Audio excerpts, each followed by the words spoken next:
ছাত্র জনতার তীব্র আন্দোলনের মুখে মধ্য জুলাই থেকে শুরু করে 5 আগস্ট পর্যন্ত নির্বিচারে গুলি চালায় পুলিশ। বিশেষ করে রাজধানী ঢাকা শহরে পুলিশের গুলিতে নিহত হয় অসংখ্য ছাত্র জনতা। 5 আগস্ট আওয়ামী লীগ সরকারের পতন হয়। এরপর থেকে সাবেক মন্ত্রী, এমপি, নেতাকর্মী, পুলিশ বিচারক ও আমলাদের বিরুদ্ধে শুরু হয় মামলা।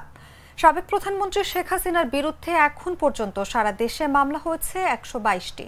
শুধু ঢাকায় পুলিশ সদস্যদের বিরুদ্ধে মামলা হয়েছে 284টি। এর মধ্যে বর্তমান ও সাবেক শতাধিক পুলিশ সদস্যের নাম রয়েছে।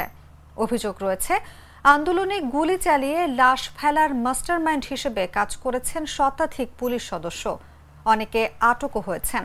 পুলিশ সদস্যদের মধ্যে সবচেয়ে বেশি মামলা হয়েছে ডিএমপির সাবেক অতিরিক্ত পুলিশ কমিশনার মোহাম্মদ হারুনুর রশিদের বিরুদ্ধে 38টি।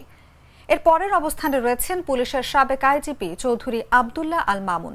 তার বিরুদ্ধে মামলা হয়েছে 36টি।